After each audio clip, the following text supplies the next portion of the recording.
You know what? I have not talked about ELRIEL in an exceedingly long time on this app, and I feel like it is an opportune time to do so. The Call Her Daddy interview is happening tomorrow. Today is March 3rd, by the way, so it's happening on March 4th. This may be one of the last times that I get to wax poetic about my ACOTAR ship of choice, or one of my ACOTAR ships of choice. We love and respect Jamlin in this house.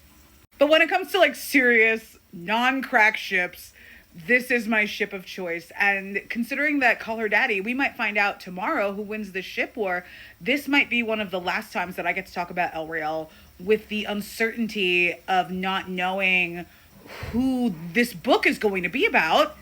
It just feels appropriate to do a little swan song about the greatest ship in the ship war, ELRIEL. To get my pettiest, dumbest reason out of the way, I think that ELRIEL becoming Endgame would be just the biggest headache for Rhysand.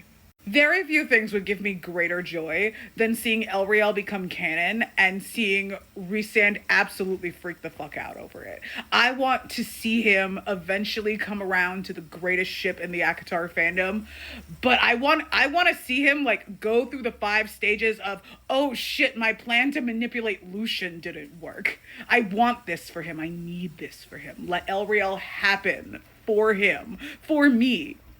On a more serious note, though, I do think that ELRIEL is the best and cleanest ship when it comes to the thematics of the ACOTAR books as we know them. There's a lot of conversation about the mating bond. Rhysand actually talks to Feyre during the 3rd book about how there is choice with the mating bond, and Elaine would be able to make whatever choices that she wants to make. That is undercut by Rhysand's obvious attempts to manipulate Lucian and manipulate Elaine together so that he has control over Lucian, which is another reason why I want ELRIEL to get together, because I really don't like the way that Lucian is being used as a pawn here. As a sidebar, I am very confused by the pro-Rhysand overtures of the ELRIEL fandom, like the ELRIEL ship. I'm just like, damn, like as ELRIEL shippers, we need to be stepping on Rhysand's neck the most. Like he is an actual antagonist to the ship, guys. But to bring it back to Lucian, my buddy, my pal, my day one ACOTAR husbando. Like, yes, I am an Asriel girly through and through, but I was a Lucian girly first. I refuse to accept an ELRIEL story that villainizes Lucian. Like, I think that would be really shitty. I'm also not one of those ELRIEL girls who thinks that the Aleutian bond is fake. I know there's some people talking about like, oh no, the Aleutian bond is fake. Like it's like a fake bond because of like Throne of Glass or stuff. I don't personally think that. There is a moment where Lucian, like, he follows the mating bond and he does feel her on the other end. So it's real. Like, whatever it is physically, tangibly there. I don't think that it's some kind of, like, fake bond to Tamlin or whatever. I hate this shit, by the way. I see ELRIELs on this app fighting, like, Gwynreels, Brycereels, Aleutians. No, this is the true enemy here. But to bring it back to these guys, I think that they would be a completely different story than Feyre and Nesta. Feyre and Nesta, they fall in love with their Illyrian men through a training arc. And yes, Asriel and Elaine could fall in love in a training arc because she is getting compared to a spy a lot in the narration, especially in book 5. But she could very easily, and probably already is, learning how to do all that stuff from the Wraith twins. I am not going to attempt to pronounce their names again. Every time I do it wrong. Asriel doesn't have to be, like, instructive in that way. And I think that it would be good for their relationship not to be. And it would be good narratively and plot-wise. This isn't my attempt to shut down the Gwynreel of it all, although I do think that out of all of the ships in the throwing redheads at Asriel vein, I think that this one has the least amount of evidence to go on. But I'm not talking about that. I'm talking about the kind of story that they would have. All the Gwynreel theorizing that I've seen, it's like, oh no, like, Az and Gwyn are gonna, like, save Illyria and he's going to teach her how to be a spy. Like, we have that at home. But at the end of the day, when people talk about Gwynreel, they talk about, like, oh, like, the training arc is going to be so good. We've already had that. We have Akamath. We have Akasif. We have Air of Fire. Like, we have this same book 3 times. We do not need this again. But a story about, like, defying the odds and defying mating bonds, I think that would go so hard, especially in a book series that is, at its core, about choice. I've seen a lot of ELRIELs talk about how Elaine is the character who has never had a choice, that Asriel is the male that has never been chosen. And I do think that, like, that is like a nice, neat little bow on their arc. I don't think that that's true exactly. I think it's kind of like a tagline. It's like describing Gideon the Ninth as lesbian necromancers in space. Like, oh my God, there's so much more under the surface there. That's ELRIEL to me. Because if you really think about it, Elaine is the only person in this story so far who actually does get a choice. She gets to choose between two good men. Feyre and Rhysand are the quintessential mating bond in the ACOTAR story, but at the end of the day, Feyre doesn't get a choice when it comes to falling in love with Rhysand on his own merits, knowing that is her mate. She like falls for him over the course of the story with everything going on, but then by the time that she realizes that this is her mate, she can't get out at that point. She's already in love. It's too late. It is inevitable in the same way that Nesta and Cassian are inevitable. There's a lot of foreshadowing about these two being mates like throughout the story and into Akasif and all of that, but it's not like we as the audience knew that Cassian knew that Nesta was his mate.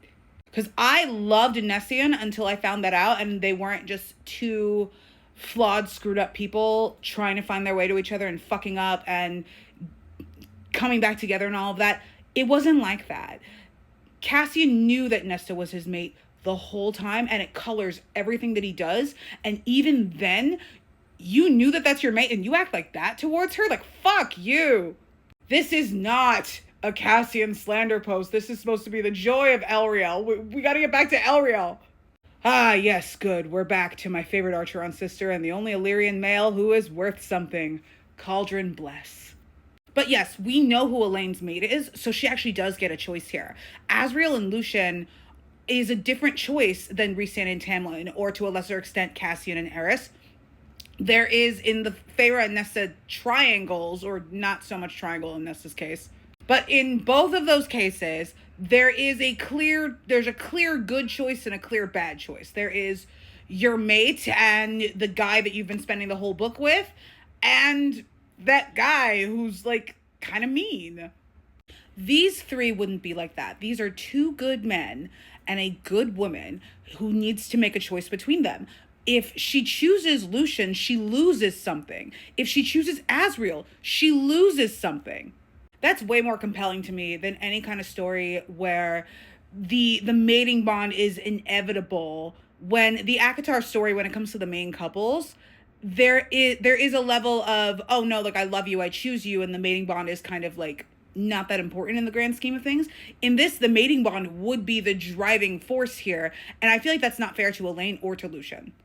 I also think ELRIEL being endgame would be the cleanest ending for everybody else as well, because it frees up Lucien for Vasa, it frees up Gwyneth for Tarquin. It allows us to leave Bryce the fuck alone and leave her with her mate, Hunt. I will say, for the Bryce reels in the room, you actually did get me with your reasoning. I do think that Bryce and Az are mates. Like they're mates in a different way than Bryce and Hunt are mates. Like, you guys really did get me with that. Like you guys are well researched. Like, I was absolutely here for it. I am locked in. I think the issue is that I don't think that Bryce and Az are endgame. I think that if Asriel has a mating bond that he has to break, and so does Bryce at that point because she loves Hunt, and then Elaine has a mating bond that she wants to break with Lucien, and then Lucien also wants to get out of this for his own reasons, I think that is a really good uniting motivation for all of these people, and I think it would make for a very compelling story in a way that the other ships just don't. It would just be like another mating bond. It's happening again. I'm just blabbering on about like my ELRIEL theories and the reasons why I think that this is such a good compelling ship when it comes to like tying up everything nicely ship-wise so that we can then focus on the main conflict with Koschei. And yes, all of those narrative reasons matter, and I think that those reasons are like logical and they make sense to me, and hopefully the way that I have laid them out here, they make sense to you. But at the same time though, like, they are just so good aesthetically, and their chemistry on the page, if you are reading between the lines, is very palpable, is very compelling, and I think that would be really, really fun to see play out. And Asriel is always being talked about like he's the kinkiest of them. Like, let me see that in action. Like, yes, we can watch Lucien fuck with fire in his blood, or we could wait for Eris to fuck Nesta like he's got fire in his blood. That's a way better option for us anyway. Anyway, long live ELRIEL. I hope that this video ages well after tomorrow, because we might find out that this doesn't happen after all.